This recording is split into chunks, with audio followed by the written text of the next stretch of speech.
මම Java Institute of Advanced Technology ආයතනයේ Gampaha branch එකේ චීට බැජ් එකකින් රක්ෂාන්.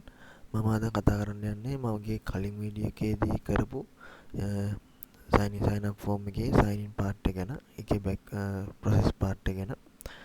මුලින්ම අපි මේකේ sign in form එකේ අපිට input field වලට අදාළ IDs ටික දාගෙන තියෙනවා අපි මුලින්ම.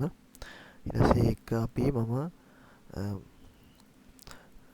sign in button එකට on click එකක් දාලා එතනින් sign in කියලා අරන් තියනවා. ඊට පස්සේ ඒක අපි Java JS පැත්තට අරන් තියනවා function එකක් විදිහට sign in කියලා.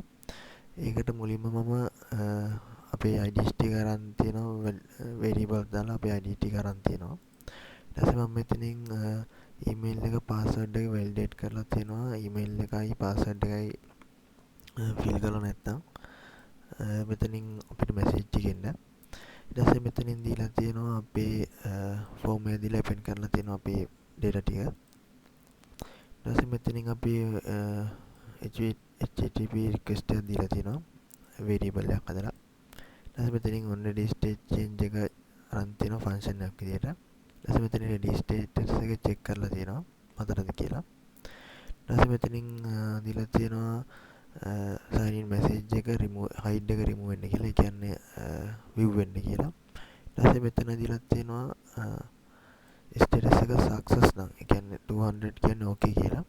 එතකොට success නම් response එක මෙන්න මේක එන්න කියලා දීලා තියෙනවා.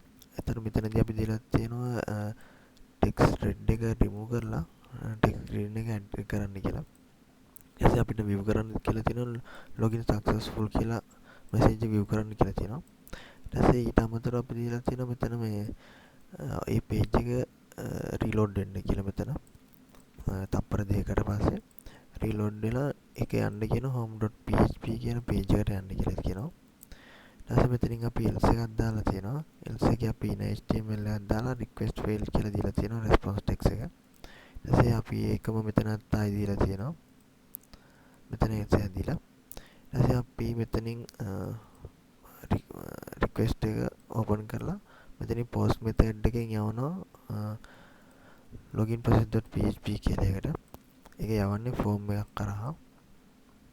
මේ තියෙන්නේ login process.php එක. මුලින්ම අපි මෙතන session එක start කරලා තියෙනවා. ඊට පස්සේ මෙතනින් අපේ database එක connect කරලා තියෙනවා. ඊට පස්සේ මෙතනින් අපේ javascript පැත්තෙන් ගත්ත අපේ date මේ IDs ටික අරන් තියෙනවා මෙතෙන්ට. ඊට පස්සේ මෙතන අපි validation part එක කරලා තිනවා email එක password එක validate කරලා තිනවා. ඊට පස්සේ අපි මෙතන මුලින්ම කරලා තිනවා else එකක් දාලා database එකෙන් search කරලා තිනවා මෙතනින්. ඊට පස්සේ මෙතන if එකක් දාලා අපි result එක අරන් තිනවා number of count එකක් තියනවාද කියලා.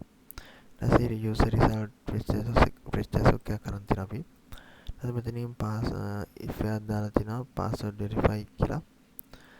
password hash එක ගන්න. ඊට මෙතනින් අපේ session එකක් හදලා තියෙනවා අපේ IDs ටික දාලා. මෙතන අපි remember me option එක මෙතනින් දීලා තියෙනවා අපි. මෙතන remember me token එක දීලා bintu hex එකක් අපි දීලා තියෙනවා. ඊට token hash එක දීලා තියෙනවා.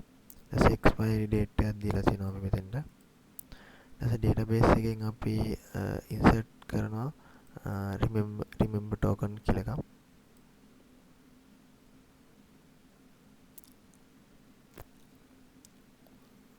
මෙතනින් values ටික අරන් තිනවා අපි.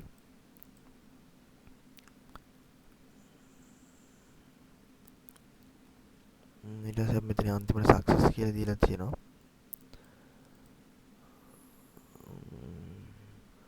ඒකේ login process එක තියෙන එච්චරයි. මම ඔයාලට දැන් view කරලා පෙන්නන්නම්.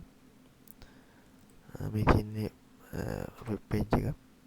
මෙතනින් අපි අපේ email password ටික දාමර පස්සේ